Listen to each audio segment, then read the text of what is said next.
ഈ വീഡിയോയിൽ ഡൽഹിയിൽ നടന്ന സംഭവവുമായിട്ട് ബന്ധപ്പെട്ട് ഇതിൻ്റെ നെക്സ്റ്റ് വീഡിയോ ആണിത്.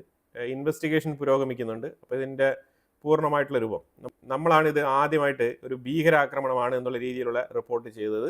അതിന് അതിൻ്റെതായിട്ടുള്ള കാരണങ്ങളുണ്ട്, തക്കതായ റീസൺസ് ഉണ്ട്. അത് വാലിഡേറ്റ് ചെയ്തിട്ടാണ് നമ്മളത് തീവ്രവാദ ആക്രമണമാണെന്ന് തന്നെയാണ് വീഡിയോ ഇട്ടത്. തീവ്രവാദം അതൊരു ഫാക്റ്റാണ്. എവിഡൻസ് ബേസ്ഡ് ആയിട്ടുള്ള കാര്യങ്ങളൊക്കെ വെച്ച് നോക്കുമ്പോഴത്തേക്കും അതൊരു തീവ്രവാദ ആക്രമണമാണ്. തീവ്രവാദ ആക്രമണം അല്ലാതെ ഒരു കാറ് പൊട്ടിത്തെറിക്കുക, അതിന് ചുറ്റാകെ കിടക്കുന്ന 6 കാറുകൾ അതിനോടൊപ്പം തന്നെ ചേർന്ന് കത്തുക, 2 ഓട്ടോറിക്ഷ കൂടി അതിൻ്റെ ഒപ്പം ചേർന്ന് കത്തുക, ഇത് തീവ്രവാദ ആക്രമണം അല്ലാണ്ട് പിന്നെ എന്താണ്? അല്ലാതെ ഒരു കാറ് കത്തുകയാണെന്ന് പറഞ്ഞു കഴിഞ്ഞാൽ അത് സ്വാഭാവികമായിട്ട് നമുക്ക് മനസ്സിലാക്കാൻ പറ്റും. എന്തെങ്കിലും ടെക്നിക്കൽ ഡിഫക്റ്റ് കൊണ്ട് അത് പൊട്ടിത്തെറിക്കുന്നോ എന്തെങ്കിലും സംഭവിച്ചിട്ടുണ്ടെങ്കിൽ ആ ഒരു പൊട്ടിത്തെറിക്ക് ഒരു പരിധിയുണ്ട്. ഇത് പരിധിക്കപ്പുറമാണ് ഈ പൊട്ടിത്തെറിയുടെ പ്രത്യാഘാതങ്ങൾ.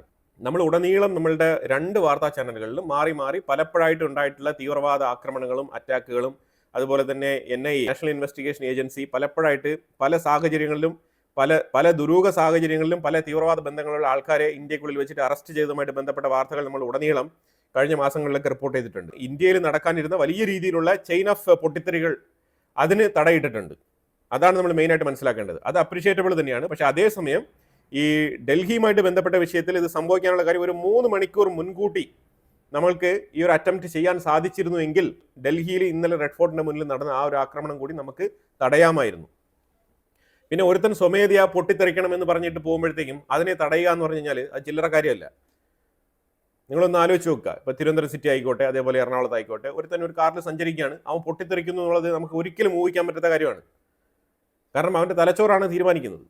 ഇതിനകത്ത് ഇപ്പം 5 പേരുടെ പേര് പ്രധാനമായിട്ടും സസ്പെക്ട് ലിസ്റ്റിൽ വന്നിട്ടുണ്ട്. ഈ 5 പേരുടെ പേര് നമ്മൾ ഓൾറെഡി പറഞ്ഞതാണ്. എന്തായാലും ഞാൻ ഒന്നുകൂടെ പറഞ്ഞു പോകാം. ഇതിൽ ഒരാളുടെ പേര് ഇപ്പോൾ പുതുതായിട്ട് ആഡ് ചെയ്തിട്ടുണ്ട്, ഉമർ എന്ന് പറഞ്ഞൊരു വ്യക്തി. ഈ ഉമറാണ് പൊട്ടിത്തെറിച്ചത്.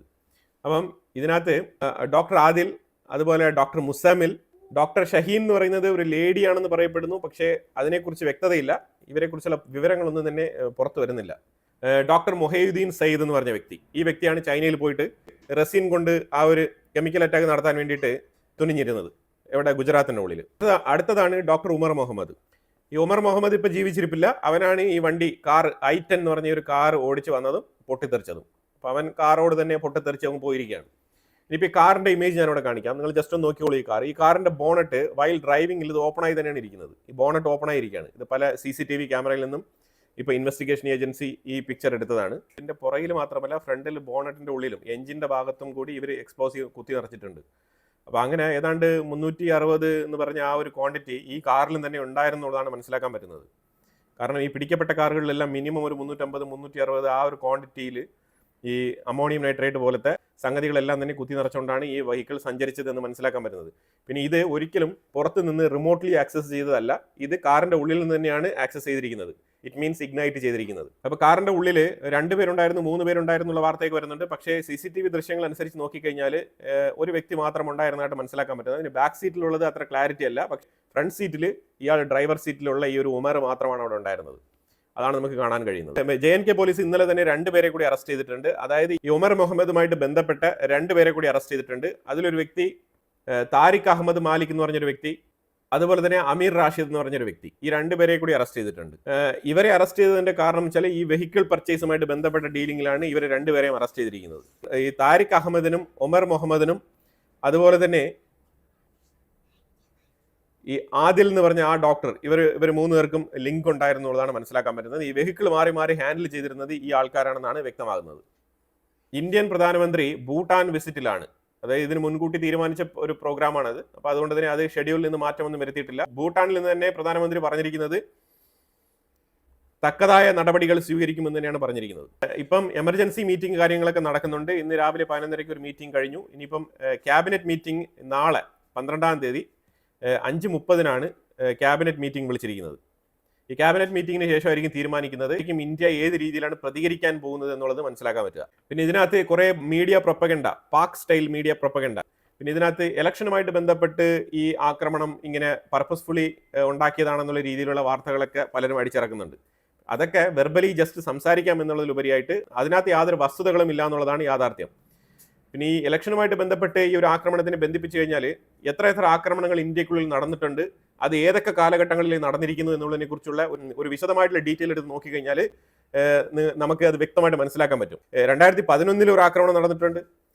അതുപോലെ തന്നെ തുടരെ 2008 ആക്രമണങ്ങൾ, ഈ ഇങ്ങനത്തെ ആക്രമണങ്ങളെല്ലാം നമ്മൾ പൊളിറ്റിക്കൽ പാർട്ടിയുടെ തലയിൽ കെട്ടിവെച്ചിട്ട് യാതൊരു കാര്യമില്ല. കാരണം രാജ്യത്തെ ഒരു റൂളിംഗ് പാർട്ടി റൂൾ ചെയ്തുകൊണ്ടിരിക്കുന്ന സമയത്ത് എന്തെങ്കിലും തരത്തിലുള്ള ആക്രമണങ്ങൾ ഇങ്ങനെ നടന്നു കഴിഞ്ഞാൽ അത് അവരെ നെഗറ്റീവായിട്ടാണ് ബാധിക്കുക. അത് ശരിക്കും പറഞ്ഞൊരു സുരക്ഷാ വീഴ്ചയാണ്.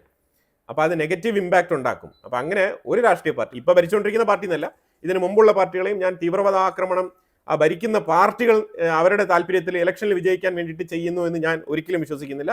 ഇന്ത്യക്കുള്ളിൽ അങ്ങനെ നടക്കാനുള്ള സാധ്യത വളരെ കുറവാണ്. അത് ഇന്ത്യയുടെ സെക്യൂരിറ്റി സിസ്റ്റത്തിനെ കുറിച്ചുള്ള ധാരണയില്ലാത്തത് കൊണ്ട് തന്നെയാണ് ആൾക്കാർ ഇങ്ങനെ പറയുന്നത്. ഇതൊക്കെ പൊളിറ്റിക്കൽ താല്പര്യങ്ങൾക്ക് വേണ്ടിയിട്ട് അതാത് കാലഘട്ടങ്ങളിൽ പാർട്ടികൾ ഇതെടുത്ത് ഉപയോഗിക്കാറുണ്ട്. അതിലുപരിയായിട്ട് ഇതിനകത്ത് വസ്തുതകളില്ല, തെളിയിക്കാൻ പറ്റുന്ന രീതിയിലുള്ള ഒരു ഫാക്റ്റും ഇതുവരെ പണ്ട് മുതലേ നടന്നിരിക്കുന്ന ആക്രമണങ്ങളെ കുറിച്ച് നോക്കുകയാണെന്നുണ്ടെങ്കിൽ പുറത്തില്ല എന്നുള്ളതാണ് മനസ്സിലാക്കേണ്ടത്. പൊളിറ്റിക്കൽ ഐഡിയോളജിയിൽ അങ്ങോട്ടും ഇങ്ങോട്ടും ഡിഫറെന്റ് ഒപ്പീനിയൻ ഉള്ള ആൾക്കാർ അങ്ങോട്ടും ഇങ്ങോട്ടും ചെളിവാരി എറിയാൻ വേണ്ടിയിട്ട് ഉപയോഗിക്കുന്ന ചില ടാക്ടിക്കുകൾ മാത്രമാണ്. അതിലുപരിയായിട്ട് കാതലായ തീവ്രവാദ വിഷയം ഇതിന്റെ ഉള്ളിലുണ്ട്.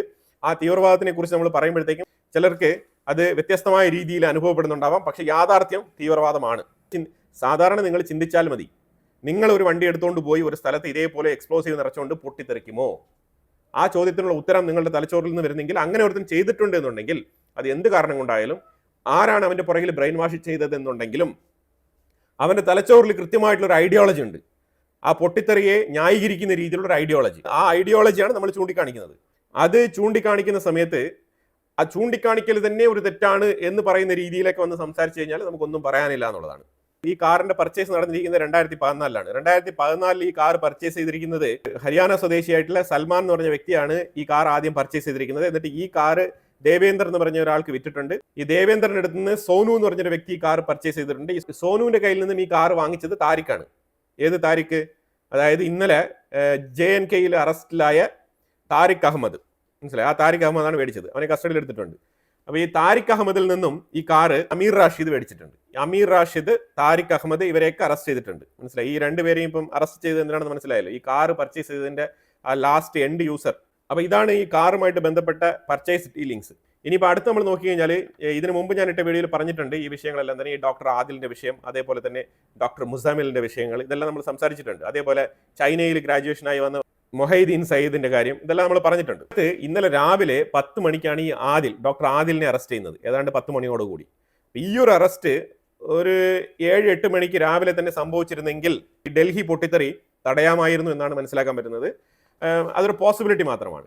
ഇപ്പം ഈ 10 മണിക്ക് ആദിലിനെ കസ്റ്റഡിയിൽ എടുക്കുന്നു, 12 മുതൽ 2 മണിക്കുള്ളിൽ മുസാമിലിനെ കസ്റ്റഡിയിൽ എടുക്കുന്നു. ഈ മുസാമിലിനെ കസ്റ്റഡിയിൽ എടുക്കുമ്പോഴാണ് കാര്യം കുറച്ചുകൂടെ സീരിയസ് ആവുന്നത്. ഈ മുസാമിലാണ് ഈ വണ്ടി ഉപയോഗിച്ചുകൊണ്ടിരുന്നത്. അവനാണ് ഇതിനകത്ത് എക്സ്പ്ലോസീവ് എല്ലാം കുത്തി നിറച്ച് ഈ വണ്ടി ഉപയോഗിച്ചുകൊണ്ടിരുന്നത്. അവൻ പെട്ടെന്ന് തന്നെ അവനോടൊപ്പമുള്ള ഉമർ എന്ന് പറഞ്ഞ ഈ ഡോക്ടറിന് ഈ വണ്ടി കൈമാറിയിട്ട് അവന്റെ അടുത്ത് മിഷൻ ഏൽപ്പിച്ചിട്ട് ഇവൻ റെഡി ആയിരുന്നു. ഇവനെ അറസ്റ്റ് ചെയ്യുമെന്നുള്ളത് ഇവന് ഏകദേശം ഉറപ്പായി. അപ്പൊ ഈ മുസാമിലിനെ അറസ്റ്റ് ചെയ്ത ഉടനെ ഉമറിനും ഏകദേശം ഒരു ഐഡിയ ഉണ്ട്. അതായത് നെക്സ്റ്റ് ടാർഗറ്റ് ഞാനായിരിക്കും. വിത്തിൻ 2 to 3 hours ഒരു വൈകുന്നേരത്തിനുള്ളിൽ എന്നെ അറസ്റ്റ് ചെയ്യാൻ സാധ്യതയുണ്ട് എന്നുള്ള ഒരു ഇൻഡ്യൂഷൻ അല്ല, ഓൾമോസ്റ്റ് കൺഫേംഡ് ആയിട്ടുള്ള ഒരു ഇൻഫർമേഷൻ ഈ ഉമറിനുണ്ടായിരുന്നു. അപ്പൊ ഈ ഉമർ എന്ത് ചെയ്യുന്ന പറഞ്ഞാല്, അപ്പൊ അതുകൊണ്ട് കൃത്യമായിട്ട് അവർ ടാർഗറ്റ് ചെയ്ത ഏരിയകളിൽ പോയിട്ട് അവർക്ക് ഈ പൊട്ടിത്തെറി നടത്താൻ സാധിച്ചിട്ടില്ല. അൺഫോർച്ചുനേറ്റ്ലി അവർക്ക് ഈ ഒരു മിഷൻ ഫെയിൽഡ് ആണെങ്കിലും ഏറ്റവും ജനത്തിരക്കുള്ള സ്ഥലങ്ങളിലാണ് ഇവർ ചൂസ് ചെയ്തത്. പ്രത്യേകിച്ച് റെഡ് ഫോർട്ട് എന്ന് പറയുമ്പോഴത്തേക്കും ഒരു ഐക്കോണിക് ഏരിയയാണ്. ആ ഒരു ഐക്കോണിക് ഏരിയയിൽ വെച്ച് തന്നെ ഈ ഒരു പൊട്ടിത്തെറി സംഭവിച്ചു കഴിഞ്ഞാൽ ഇത് ഗ്ലോബൽ ശ്രദ്ധ നേടും. ആ പൊട്ടിത്തെറിച്ച സ്ഥലം തന്നെയാണ് എക്സാക്ട്ലി അവർ പ്ലാൻ ചെയ്തത് എന്ന് നമുക്ക് പറയാൻ പറ്റില്ല. പക്ഷെ അവര് വേറെ വഴിയില്ലാഞ്ഞിട്ട് ആ കാർ അവിടെ വെച്ച് പൊട്ടിത്തെറിപ്പിക്കേണ്ടി വന്നു. അതാണ് നമുക്ക് മനസ്സിലാക്കാൻ പറ്റുന്നത്. ശരിക്കും NIA ഇവരുടെ പുറകിൽ തന്നെയായിരുന്നു. ബാക്ക് ടു ബാക്ക് ഇവരെ ടാർഗറ്റ് ചെയ്ത് ഒരുത്തനെ പിടിക്കുന്നു, ഇൻഫർമേഷൻ ഗ്യാദർ ചെയ്യുന്നു, അടുത്തവനെ പിടിക്കുന്നു, ഇങ്ങനെ പൊയ്ക്കൊണ്ടിരിക്കുകയാണ്. അപ്പൊ അങ്ങനെ പൊയ്ക്കൊണ്ടിരിക്കുന്ന സമയത്ത് NIA ചെയ്തിരിക്കുന്ന പറഞ്ഞാൽ ശരിക്കും രാജ്യത്ത് ഉടനീളം ഉണ്ടാവാനിരുന്ന ചെയിൻ ഓഫ് ആക്രമണങ്ങൾ, ഈ പല കാറുകൾ പല സ്ഥലങ്ങളിൽ കൊണ്ടിട്ട് പൊട്ടിത്തെറിപ്പിക്കാൻ വേണ്ടിയിട്ട് മാസീവായിട്ടുള്ള തീവ്രവാദ ആക്രമണമാണ് തടഞ്ഞിരിക്കുന്നത്. അത് വലിയൊരു സംഭവം തന്നെയാണ്. Actually we should appreciate the effort from NIA. നമ്മൾ ഇന്ത്യയുടെ ഇന്റലിജൻസിനെയും നമ്മൾ അപ്രീഷിയേറ്റ് ചെയ്തേ പറ്റൂ. അപ്പൊ അവസാനം വരുന്ന ഇൻഫർമേഷൻ അനുസരിച്ചാണെങ്കിൽ 9 പേര് ഇപ്പം ഇതിനകത്ത് കൊല്ലപ്പെട്ടിട്ടുണ്ട്, 23 പേർക്ക് ഗുരുതരമായ പരിക്ക്. ഇതിൽ പലരുടെയും അവസ്ഥ ഗുരുതരമാണ്. അതാണ് ലേറ്റസ്റ്റ് ആയിട്ട് വന്നുകൊണ്ടിരിക്കുന്ന അപ്ഡേറ്റ്. ഇനി ഇപ്പൊ ഞാൻ കുറച്ച് വിഷയങ്ങൾ നമ്മൾ ഓൾറെഡി തന്നെ നമ്മുടെ വീഡിയോയിൽ പറഞ്ഞ വിഷയങ്ങളാണ്. അപ്പൊ അതുമായിട്ട് ബന്ധപ്പെട്ട് ഇതിന്റെ ഒരു ലിങ്ക് ഉണ്ട്. ആ ലിങ്ക് എന്ന് പറഞ്ഞാൽ NIAയുടെ ഓപ്പറേഷൻസ്, പല സ്റ്റേറ്റുകളിൽ നടത്തിയ ഓപ്പറേഷൻസ് എങ്ങനെയാണ് ഈ ഒരു ലീഡിലേക്ക് എത്തിയത് എന്നതിനെ കുറിച്ച് ഒരു ചെറിയൊരു ഫ്ലാഷ് ബാക്ക് ആണ്. ഫ്ലാഷ് ബാക്ക് നമ്മൾ നോക്കി കഴിഞ്ഞാൽ കഴിഞ്ഞ ഒക്ടോബർ 9 പഞ്ചാബ് പോലീസ് ഒരു അറസ്റ്റ് നടത്തുന്നുണ്ട്. പഞ്ചാബിലെ ജലന്ധറിൽ വെച്ചിട്ട് തീവ്രവാദ ബന്ധമുള്ള 2 പേരെ അറസ്റ്റ് ചെയ്യുന്നുണ്ട്.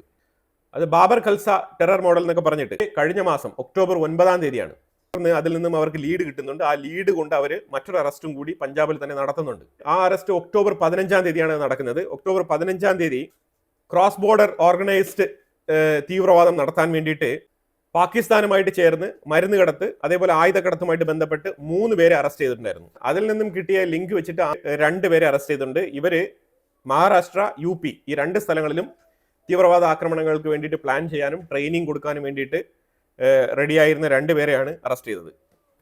അത് ആന്ധ്രയിൽ വെച്ചിട്ട് അറസ്റ്റ് ചെയ്യുന്നുണ്ട്. ഇത് സംഭവിക്കുന്നത് പഞ്ചാബിന്റെ ഇൻസിഡന്റ് കഴിഞ്ഞിട്ട് 2 ദിവസം കഴിഞ്ഞിട്ട് ഒക്ടോബർ 17 ഇത് സംഭവിക്കുന്നത്.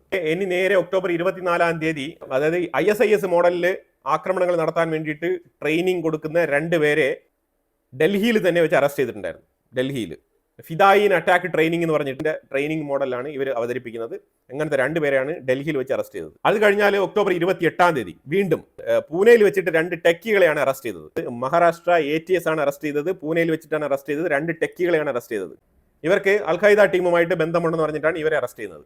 UAPA ബുക്ക് ചെയ്താണ് ഇവരെ അറസ്റ്റ് ചെയ്യുന്നത്. അത് കഴിഞ്ഞാൽ നേരെ നവംബർ 7 നമ്മൾ വരികയാണ്. നവംബർ 7 അവിടെ നിന്നൊക്കെ ലിങ്ക് ഇതെല്ലാം ലിങ്ക്ഡ് ആണ്, 1 by 1 ലിങ്ക്ഡ് ആണ്. ഇവരുടെ നടത്തുന്ന ഇന്ററോഗേഷൻസ് ഇൻവെസ്റ്റിഗേഷൻസ് ത്രൂ ഓരോന്നായിട്ട് ബ്രേക്ക് ചെയ്ത് NIA മുന്നോട്ട് വരികയാണ്. അങ്ങനെ മുന്നോട്ട് വരുന്ന സമയത്താണ് നവംബർ 7 രാജസ്ഥാനിൽ വെച്ചിട്ട് 4 തഹരീക്ക് താലിബാനുമായിട്ട് ബന്ധമുള്ള 4 പേരെ അറസ്റ്റ് ചെയ്തിട്ടുള്ളത്. അത് കഴിഞ്ഞാണ് നവംബർ 9 3 ISIS ലിങ്ക്ഡ് ഉള്ള തീവ്രവാദികളായിട്ടുള്ള 3 പേരെ ഗുജറാത്തിൽ വെച്ചിട്ട് അറസ്റ്റ് ചെയ്യുന്നത്.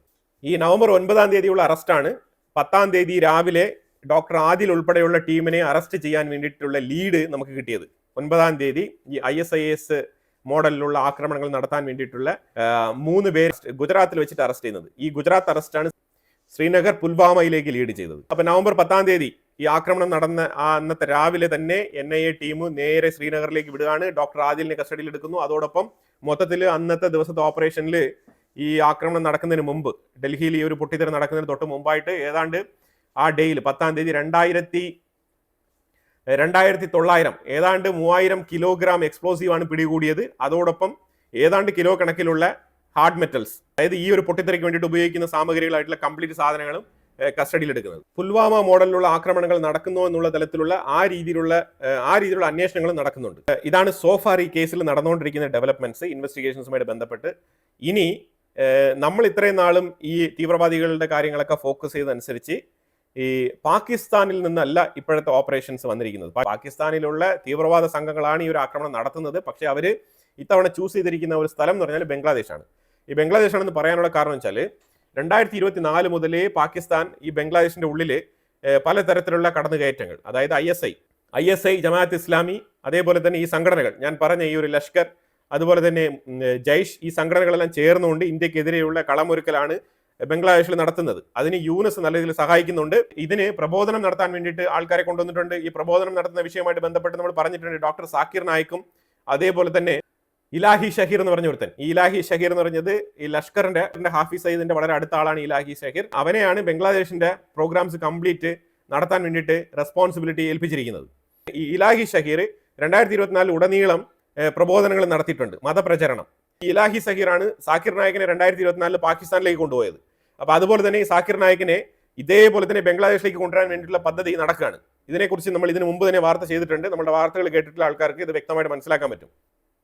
ഇതിനകത്ത് ഈ ലഷ്കറിന്റെ ആൾക്കാരായിട്ടുള്ള സൈഫുള്ള കസൂരി, അബ്ദുൾ റഹ്മാൻ മക്കി, ഇവർ 2 ആൾക്കാരും തുടരെ ഈ വർഷം ആദ്യം മുതലേ ഈ ബംഗ്ലാദേശിന്റെ സൈഡിൽ വന്നിട്ട് ഇന്ത്യയുടെ ബോർഡർ ആ ഏരിയകളിലൊക്കെ വന്നിട്ട് നല്ല രീതിയിലുള്ള മതപ്രചരണങ്ങൾ നടത്തിക്കൊണ്ടിരിക്കുകയാണ്. പാകിസ്ഥാന്റെ ISI ആണെന്നുണ്ടെങ്കിൽ ഉൽഫായുമായിട്ട് കണക്ഷൻ ഉണ്ട്. അതേപോലെ തന്നെ ഈ റോഹിംഗ്യൻസ് മുസ്ലിംസിനെ സപ്പോർട്ട് ചെയ്യുന്ന രീതിയിൽ വന്നിട്ട് പല സംഘടനകൾക്കും അവിടെ രൂപം കൊടുത്തിട്ടുണ്ട്. ഇതെല്ലാം തന്നെ ഇന്ത്യക്കെതിരെ പ്രവർത്തിക്കുന്ന സംഘടനകളാണ്.